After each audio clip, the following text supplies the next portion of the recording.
Have you ever thought about the irony of weakness? I mean, whenever we fall into a moment or even a long stretch of time in which the world has just beat us down, has confused us, has made us doubt who we are, what our purpose is, even possibly doubt that there might be a God. In those weaknesses, if we truly trust and love our Father, in those moments of weakness is when He shows His mercy, His grace, His strength, if we choose to rely on Him. Through the passage of Isaiah 40, verses 28 and 29 this morning, we're going to see just how powerful our God is, and that no matter what happens to us in life, all we have to do is call upon Him and sit back and allow Him to show us how He can take those moments or days or even long periods of weaknesses that we find ourselves in to give us the strength to rise above it and to continue to be the vessel that we were created to serve for Him. Hello, everyone. My name is Maureen, and welcome to My Crochet Story. I am so happy that you have taken a few moments for yourself to continue your journey in learning how to be still and know that He is your God. This little red book has been my devotional that I've shared with you this year, and I have truly enjoyed not only my own private time with it, but by coming on and sharing with you my thoughts that I hope have also evoked in yourself moments of, never thought of it that way, or giving you something just to chew on for a little bit. Whatever your reason is for being here, I am so grateful. I've left a link for you down in the description box for this little book that's put out by Broad Street Publishers, so that if you wish to have another devotional book to add to your collection, you don't have to go searching for it. Just click on that link and it'll take you right to it. The irony of weakness. Isaiah told his people, "The Lord is the everlasting God, the creator of all the earth. He never grows weak or weary. No one can measure the depth of His understanding. He gives power to the weak and strength to the powerless." When you are stripped of your talents and strengths, you can do nothing but rely on the grace of God to carry you further. It is there, in your lacking, that God's power is truly revealed. None of us likes to feel inadequate, but if our inadequacy can further reveal Christ in us, it's always worth it. We must remember that we are vessels of mercy, hallowed images of His grace that can exist in us always, first and foremost, to bring glory to Christ. In my weakness, Lord, be my strength. Reveal yourself through me so that I can join you in accomplishing your worth. I want you to think about a runner who's running a marathon. Now, I cannot imagine, number one, anyone wanting to do so. Because number one, I'm not a runner, or at least I have not been since high school. I did used to do hurdles for a bit until I busted my knee, and then, that was out. But I never did any true running. But I want you to think about them for just a minute. Whether it's a short race or, 13.2 or the 26.4, I really don't know. Half marathon, full marathon. You know that at some point they get to where they're getting ready to hit that brick wall. But then they talk about that second wind where all of a sudden they feel like a battery charge. They've gotten that extra jolt and they're ready to continue. Many times that's what needs to happen to those of us that are Christians. In our moments of weakness, we need to acknowledge the fact that we need the power of God to give us that second wind, to recharge us with His strength and show the power that He can give to us to continue on. I want you to think of someone who has lost someone, and you may have even lost someone yourself.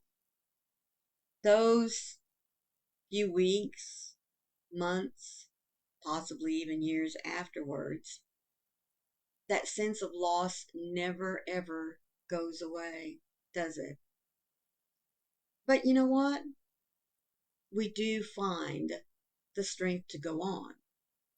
Because in those moments of sadness, grief, we can rely on God to remind us that this is just for a moment. We're going to see them again. They're going to be sitting there waiting at the pearly gates to welcome us into heaven, where they're waiting on us. Or at least I hope that you have that promise, that reassurance that you're going to see them there again. I also want you to think about when you just feel spiritually drained, at a loss. Maybe you've strayed a bit, but does that mean you need to stay there? No. In those moments of weakness, which allows us, or when we allow it, to put distance between us and God, He's just sitting there waiting.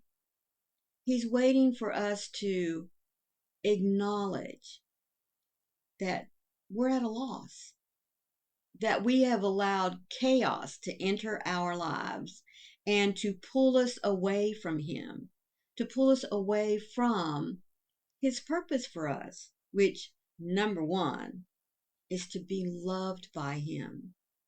Because remember, He made each and every one of us for one purpose, to have a relationship with Him. That's what He wants.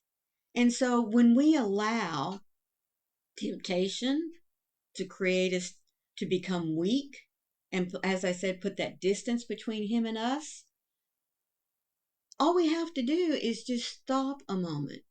Think about His power. Think about the universe He created, all of nature for us to see and enjoy. If He can keep all of that in balance, if He can create such beauty for us to enjoy, don't you think that He can create in us that, not create in us, but that He can dissolve that void that's between us?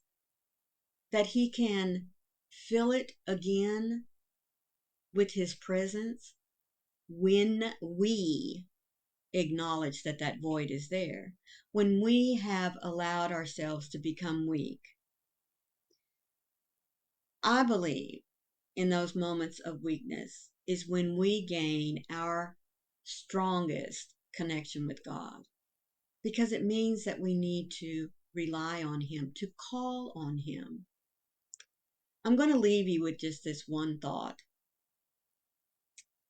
In Corinthians, 1st and 2nd, but especially in, I believe, 1st Corinthians, Paul was going through some trials. And he knew that he was not strong enough to get through it on his own. And so instead of asking for strength to endure it, he asked God to remove the weakness that was in him that would keep him from fulfilling what he truly believed God wanted him to do. And God said, I'm not going to remove your weakness. I'm going to show you how to take that weakness and glorify me. Now, it took a little bit for Paul to understand what God was telling him, but once he realized that it's okay, I can be weak, but that doesn't mean that I have to stay that way. Yes, I can be tempted, but you know what? Through the strength of Jesus Christ, I can fight that temptation. And once he realized that, he was willing to shout it from the rooftops. I am a sinner. I am flesh and blood, made from my Creator, God. And I know that I'm going to be tempted. I know that I'm going to want to follow that urge to be led astray. But through the grace and power of my Savior, Jesus Christ, I have the strength to say, Satan, get thee behind me, because I have no use for you. Isn't that wonderful? So think about just one area of your life in which you know is a weakness for you. Maybe it's handling your finances. Maybe it is perpetuating a gossip or a rumor. Maybe it is not taking the time to truly enjoy your family because you're allowing work or other outside forces take your time away from them. Whatever it is, take a few moments. Truly look at that weakness and offer it up to God. Say, God, I know I'm weak in this area. Show me. Help me. Give me the strength to avoid that. Show me ways in which I can continue to glorify you. And folks, I guarantee you, of course, you already know this, but I'm going to say it anyway. I guarantee you, God is sitting there waiting to take that weakness and help you not only to work through it, but challenge you, I'm sure, as well, to help others that face that same weakness. The irony of weakness is it helps to make us stronger, because that strength is going to come from relying on Jesus Christ, our Father, to get us through it. I hope that you've enjoyed today's devotional, and I do hope that you've taken away just one little bitty piece that will help you to continue on your journey of learning how to be still and know that He is your God. Always remember, be the light out there in the darkness for someone today, because you never know. Could be your light that they need to see. Until tomorrow, guys, I love you. Bye.